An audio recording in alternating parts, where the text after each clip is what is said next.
Some people do mid-year awards, but we prefer to hit some home runs, so let's fill out the lineup card for WWE's Mid-Year All-Stars. It's been a while since I got to do a sports video, so with MLB's All-Star Game just a few days ago, let's combine the two with our mid-season WWE All-Star starting lineup. So, a couple caveats here. This only applies from January 1st through the July 14th Raw. Injured stars like Seth Rollins and Liv Morgan are simply not eligible, and we're going to have to do this more like a softball lineup. So there are 10 starters in the lineup, everyone bats, and we have to have 2 men and 2 women in the infield and the outfield, and we have to alternate men and women in the lineup. So let's get to it, and leading off and playing left field will be main event Jey Uso. He is 7-4 in one-on-one matches and 13-6 in all matches, which is the second most matches on Raw for all the males. Of course, you know that he won the Royal Rumble and then went on to make Gunther tap out to win the World Heavyweight title at WrestleMania. And I still think that he is mostly just an entrance and not one of my favorite performers of the year. However, you simply can't deny that the crowd simply goes crazy when he comes out, and it is just a little bit too much to ignore for me at this point. And he does still have some great athleticism to fill that outfield spot that is very important, especially in softball terms. So at least by leading off, we get to play more of his walk-up song when he leads off the game. Batting second and playing second base will be Tiffany Stratton. Now considered to be the best spot in the lineup for the analytically minded, Tiffy is simply putting up all the gaudy stats here, as she cashed in on the first SmackDown of 2025 and then had 6 successful title defenses so far, as well as 1 no contest title defense, en route to the only superstar who remains undefeated with at least 2 one-on-one matches, as she is 11-0-1 in those matches and 13-0-1 in all matches. And playing second base allows her to use her incredible athleticism, but still we don't have to use much of that arm, because I think you just might remember seeing her try to throw out a first pitch and it went positively 50 Cent related. Batting third and playing right center field will be LA Knight. Year after year, Knight is consistently pumping out all the matches and the wins. So this is where your traditional best all-around hitter usually goes. So he is well on his way to his 3rd straight year of the most matches on SmackDown, and he's been no lower than 2nd in one-on-one wins on SmackDown in that same time frame. So this year, he leads all the men with a 10-3-2 one-on-one record and 18-10-2 record in all matches, which gives him 30 total matches, leading everybody.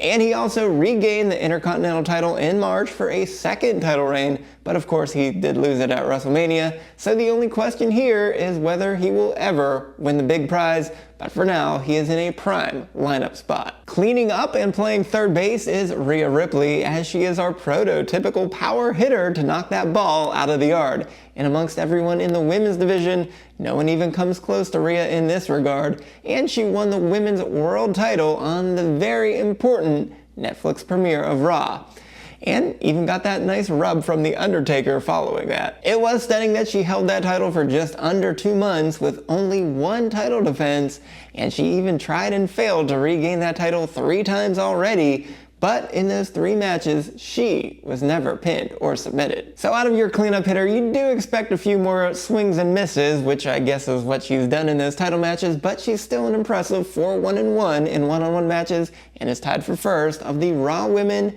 in overall wins at 8-5-1. Batting 5th and playing first base is Jacob Fatu. He just hit his 1-year anniversary of being in WWE here early in July.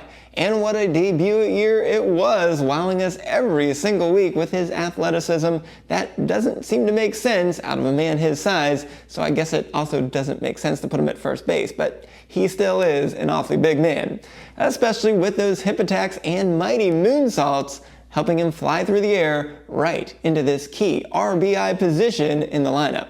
So perhaps there's a bit too much swing and miss in his power stroke as well, as he is only 3-3 in one-on-one matches this year and 8-13-1 in all matches. However, that is good for tied for second on SmackDown with 21 matches amongst all the men. Of course, when he connects, the ball goes over the fence, so he won that US title at WrestleMania.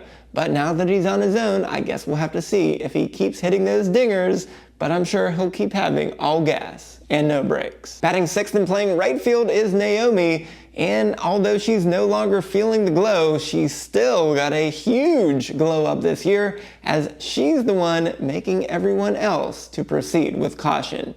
And she did enter the year as the women's tag team champion, then won that Money in the Bank ladder match, and of course, left Evolution as the new women's world champion. She is also leading all women with 19 matches, but admittedly not that great of a record at 3-3 in one-on-one matches and 8-11 in all matches. So despite this record and losing to Jade twice in one-on-one matches, she is still firing on all cylinders right now, which is a really good thing since you need to fire with a cannon from right field to nail those runners at the plate. Batting seventh and pitching is John Cena, and no, the pitcher doesn't have to bat last, even though the pitcher doesn't bat at all anymore in the majors. Regardless, Cena is now kind of like Clayton Kershaw, who just made the All-Star team as a legend pick, because Kershaw is still getting it done with the guts and the guile and still that impressive Looney Tunes curveball. So yes, Cena may also have lost a little bit off of his fastball inside the ring, but he's still finding a way to get it done at 4-1 in one-on-one matches and 5-3 in all matches. And of course, he did win the biggest match of the entire year, taking the title from Cody Rhodes, and he keeps working those corners and finessing his pitch count to get that complete game to completely ruin wrestling by leaving with that title as the last real champion. Batting eighth and playing left center field is Lyra Valkyria. She is 6-4 in one-on-one matches and 10-8 in all matches, and of course she became the inaugural Women's IC champion on the second Raw of 2025. She also had 5 successful defenses and even became 2 Leather Lyra for one night by winning the women's tag titles at WrestleMania. But since she debuted in May of 2024, she accomplished those things in less than a year, proving that she's just getting better at stepping up and soaring in her feud with Becky Lynch and with Bayley. Which I have to say is a good thing since she thinks she's a Raven and will easily fly around that outfield to stop those gap shots. Batting ninth and playing shortstop is Penta. He debuted on the second Raw of 2025 and came out of the gate on fire, winning his first 5 one-on-one matches, but then he went on to lose 4 IC title chances. But he still has an impressive 8-5-1 one-on-one record. But more importantly, he's able to handle a lot of grounders, leading Raw with 25 matches and going 10-14-1 in all of those matches. So with his supreme athleticism and a flair for the spectacular in the vein of that slick fielding Ozzie Smith from ages ago, we can see Penta tope con hilo when he runs out onto the field, and we'll surely see him have no errors and Cierro Miedo. And batting 10th and catching will be Chelsea Green. She entered the year as the brand new and inaugural Women's United States Champion, and she had 3 successful title defenses against Michin, though one was admittedly a DQ loss, before she finally lost the title to Zelina in April after WrestleMania. While her win-loss record is terrible at 2-9 in one-on-one matches and 2-14 overall, she is still tied for the 3rd most matches of SmackDown Women, but perhaps more importantly, she's a reliable backstop to put her body on the line to handle all of the tough pitches, and she's also a leader on the field by barking out, or perhaps shrieking out, orders to the Secret Service. And she also has a way to distract the ref to try to win those matches, so she is certainly one of the best at manipulating the strike zone by framing pitches, and if nothing else, she already has amassed candy from her broken nose. Not everyone can make the starting lineup, but I think we have still put a winner out on the field.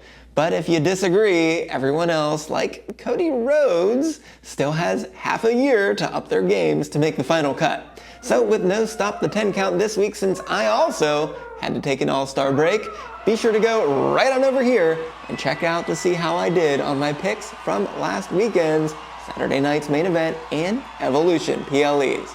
But for now, I am the SportsZu, and this has been a podcast that still needs a new name.